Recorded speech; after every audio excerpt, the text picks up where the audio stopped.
Halo, aku mau share tentang gentle parenting gitu ya.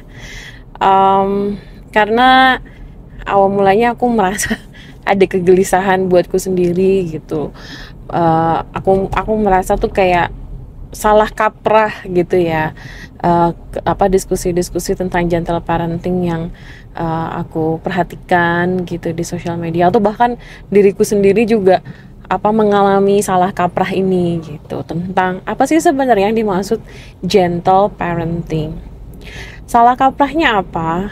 Kalau dilihat kan, kalau aku perhatiin ya, dan aku juga kalau aku kadang memahaminya, gentle parenting itu kesannya kayak kita harus menjadi orang tua yang gentle. Gentle tuh artinya lembut gitu, nggak marah-marah, nggak ngelarang, nggak ngebentak, nggak melakukan kekerasan sama anak gitu ya. Nah, di satu sisi awalnya aku merasa iya juga gitu, karena aku ngerasa juga kalau jadi orang tua ya jangan sampai menyiksa anak gitu kan, malah jadi trauma juga gitu. Tapi ternyata kalau aku perhatiin, gentle parenting itu kadang kebingungannya nih, kalau misalnya dikasih nggak ngelarang, nggak ngebentak, apa nanti jangan-jangan anaknya jadi manja ya gitu.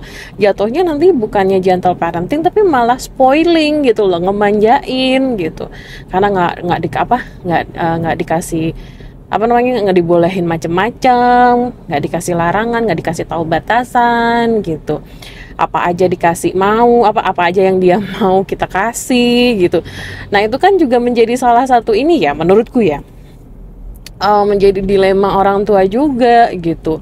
Kalau ingin menerapkan gentle parenting, apa nggak boleh marah-marah ya, apa nggak boleh ngelarang-ngelarang ya gitu.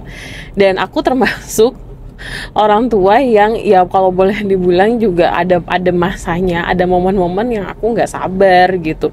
Kayak misalnya anaknya lagi, kebetulan anakku dua masih kecil-kecil, mereka mainan terus mereka berantem, terus kadang-kadang ya lagi nggak sabar tuh kayak aku yang ingetin juga sambil marah-marah, jangan berantem kayak gitu misalnya. Nah, aku pun merasa sendiri, kadang-kadang aku merefleksikan diri, aku bener nggak ya melakukan itu gitu, apakah itu akan bikin trauma ke anakku gitu kan.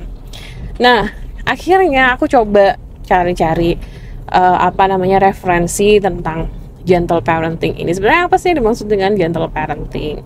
Terus ada bukunya Gentle Parenting Methods gitu ya. Nanti bisa dilihat link di bawahnya. Nah, sebenarnya menurutku kalau dari buku itu, ini hal yang menurutku tuh hal baru yang aku dapatkan gitu, karena tadi sebelumnya punya pemahaman sendirilah tentang gentle parenting gitu.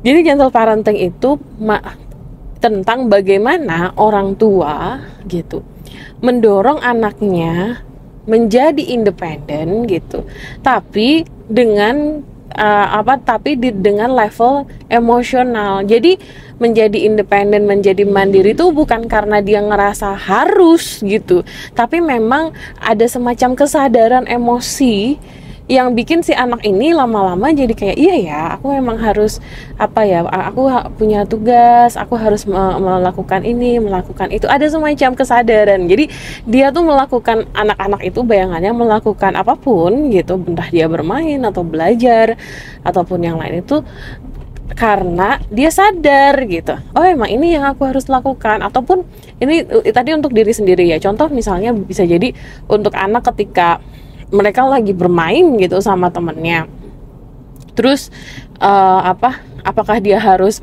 gimana cara mainnya gitu ya, kapan dia boleh kenapa dia nggak boleh ganggu temennya gitu misalnya. Itu gentle parenting tuh mengajarkan ke seperti itu tuh. Yang bagus idealnya adalah bukan anak itu bermain dan tidak mengganggu temannya bukan karena takut dimarahi orang tuanya, atau bukan karena dia ingin dipuji oleh orang tuanya, good job gitu ya, tapi justru karena dia punya kesadaran sendiri. Oh iya, bermain itu salah satunya adalah aku nggak boleh ganggu orang lain gitu. Aku bebas bermain, tapi gimana caranya apa yang aku lakukan tidak mengganggu orang lain. Nah, itu yang aku dapat ya, sebenarnya gentle parenting itu bagaimana kita membangun, kalau aku lihat sih ya, lebih ke cara komunikasi sebenarnya, cara komunikasi orang tua, bagaimana supaya anaknya itu punya kesadaran di level yang sifatnya emosional, nggak hanya kesadaran karena disuruh orang tua atau karena ingin mendapatkan validasi dari orang tua gitu. Nah, kalau ada 3 kata kunci yang aku pelajarin dari gentle parenting ini. 3 kata kunci itu adalah membangun empati, terus yang kedua understanding atau kesepahaman gitu ya, pemahaman, sama yang ketiga respect gitu. Jadi 3 sebenarnya kata kunci ini, dan di buku itu ngejelasin metodenya seperti apa. Itu akan sangat beragam tergantung dari konteksnya, hubungan orang tua dan anaknya seperti apa gitu ya. Jadi metodenya tuh justru bukan, menurutku ya, gentle parenting tuh bukan sebuah framework yang kaku, terbatas gitu pada metode, tapi sebenarnya gentle parenting itu menguatkan pada prinsip hubungan orang tua sama anak itu apa sih yang harus kita jaga gitu ya. 3 itu, membangun empati, nggak cuma membangun empati anak tapi juga membangun empati orang tua gitu kan, terus membangun rasa understandingnya, pemahamannya, sama membangun respect, respect anak, respect orang tua gitu. Nah, dan setelah membaca itu aku jadi kayak punya, oh oke, gitu. Jadi menurutku tuh hal-hal yang aku sepakati gitu ya, yang setujui dari prinsip gentle parenting ini adalah, ini ya, masalah pola komunikasi. Ketika kita ngobrol sama orang, itu kan sebenarnya menunjukkan style komunikasi kita seperti apa gitu kan. Apakah kita ingin mendominasi orang ini, atau kita ingin memanipulasi orang ini, atau sebaliknya, ketika kita komunikasi apakah kita sedang didominasi oleh orang ini atau dimanipulasi oleh orang ini gitu kan. Nah, yang aku lihat sebenarnya gentle parenting itu lebih ke bagaimana sebenarnya prinsipnya kalau kita berkomunikasi sama anak, tujuannya itu satu, yaitu membangun rasa empati, membangun pemahaman, understanding, dan membangun respect gitu, hormat. Nah, dan kalau dilihat nih gitu, buat aku pribadi ya mungkin itu hal yang menurutku, 3 hal itu menurutku ideal banget gitu ya untuk diterapkan gitu.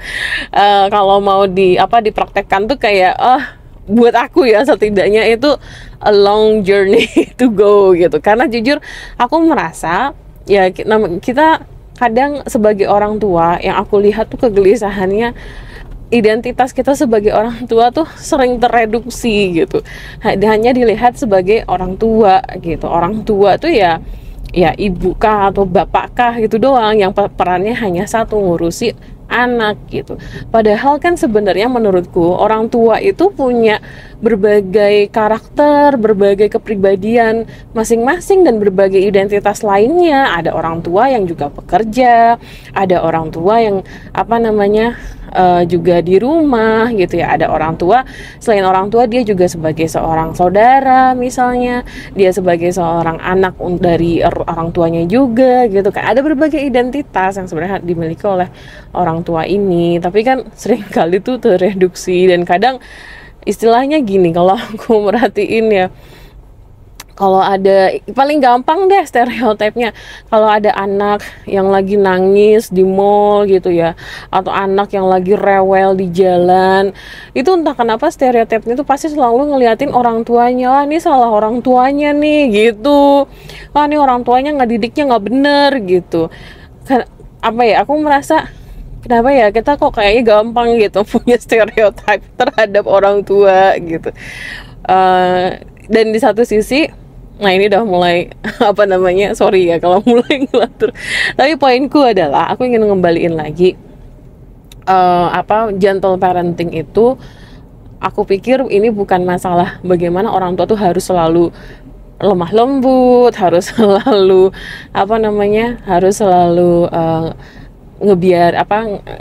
menyenangkan anaknya mau apa dikasih gitu, bukan gitu. Tapi justru gentle parenting itu gimana gimana orang tua dan anak tuh bisa bangun komunikasi yang bisa lebih berempati, yang yang bisa uh, membangun understanding dan juga respect gitu. Jadi kalau aku mikir kalau misalnya marah-marah ataupun bentak gitu mungkin it's happen sometime gitu ya kita sebagai manusia, tapi aku pikir itu bukan berarti kita nggak punya kesempatan lebih untuk jadi orang tua yang lebih baik buat anak gitu. Itu sih yang aku mau ceritain hari ini. Makasih ya udah dengerin.